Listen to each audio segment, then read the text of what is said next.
last little thing is to show you a couple of different things. This I have on here is a 4-weight Scandi short verse tip line we make at Rio. It's just an interchangeable tip line for a 4-weight because that's my rod. This is a Scandi line, and a Scandi line is basically a line that is 90% front taper. Long, so if it's 30 feet, 24 feet or so is front taper. Very long taper. Long tapers are fabulous to cast because the energy just unrolls and unrolls and unrolls and keeps unrolling. The line, as it slows down, has less weight to move, so it keeps the energy. So you can form really nice, effortless casts and beautiful loops with these Scandi lines.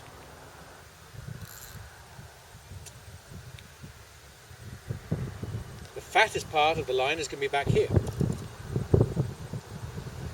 So one of the early things to understand about most Spey lines is that don't have the head. This is a shooting head. I changed the loop to loop it on here.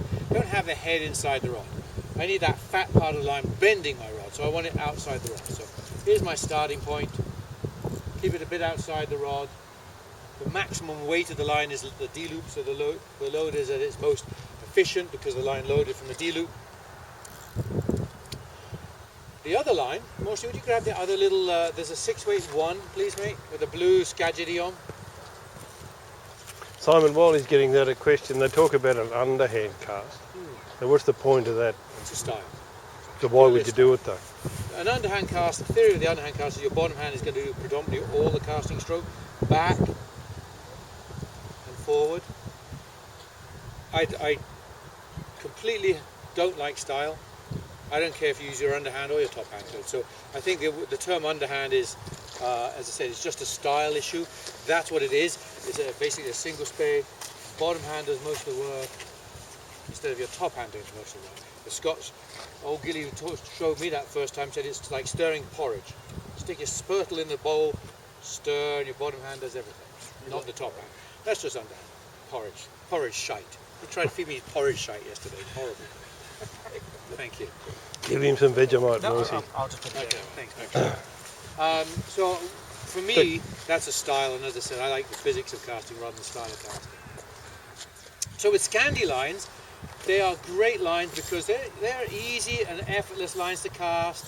If you want to get a bit of distance, then you got a shooting line here. This is a real thin shooting line. You get your distance by shooting the line out there. But to make the next cast, you have to pull all the line in. Hopefully you're all aware of that, because the thin line's never ever going to load the rod, so you have to pull the line into the rod tip, and now your line and the head's at the rod tip. You can make your cast again, and shoot it out. So shooting heads is very important. If you try and make a D-loop out of the thin stuff, there's no way. Thin can move thick, so always, no matter how far you cast, pull the head in so it's going to start to load the rod before you shoot it out again. So that's a Scandi. And Scandis, as I say, are beautiful casting tools, beautiful to demonstrate, lovely to enjoy and participate with and cast. But the downside with something like a Scandi, the fattest part is here.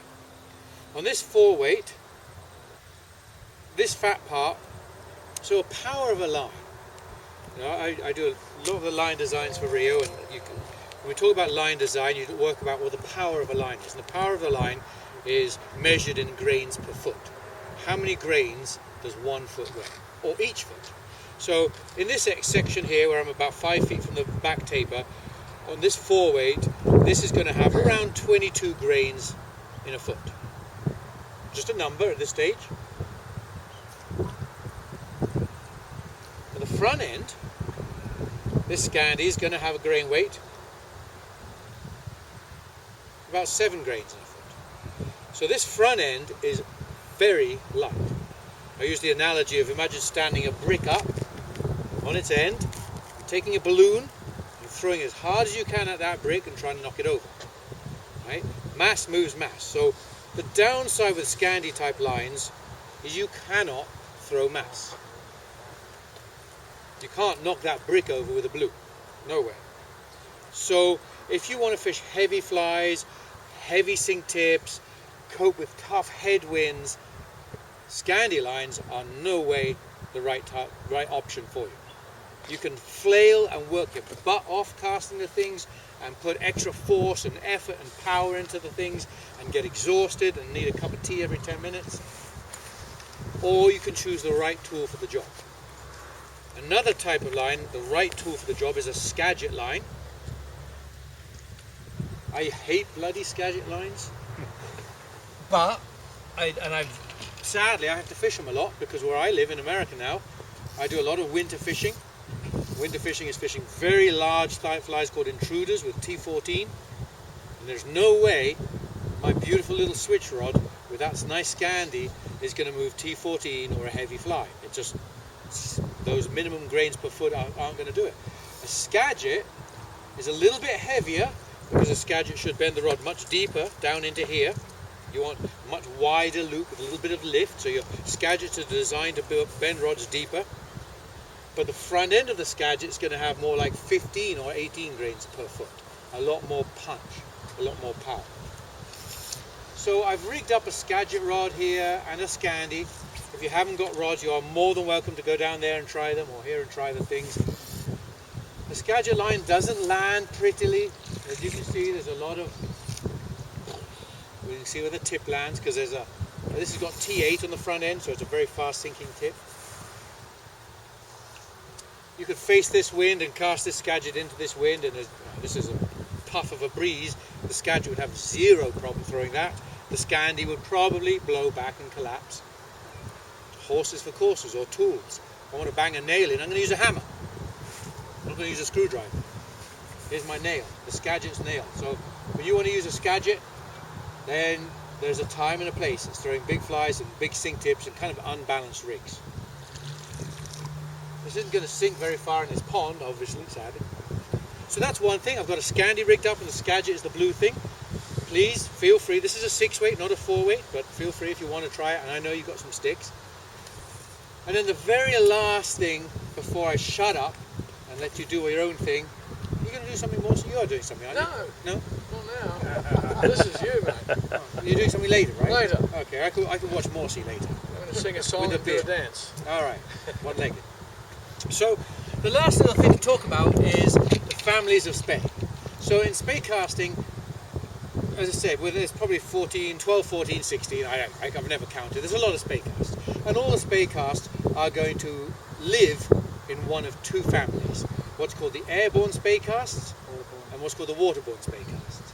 The airborne Spey casts, if you watch the line on this one, the line, every inch of the line comes out of the water, lands and goes. Here's another one. Out of the water, land and go. Those are airborne Spey casts. So the line's in the air when you make your backstroke.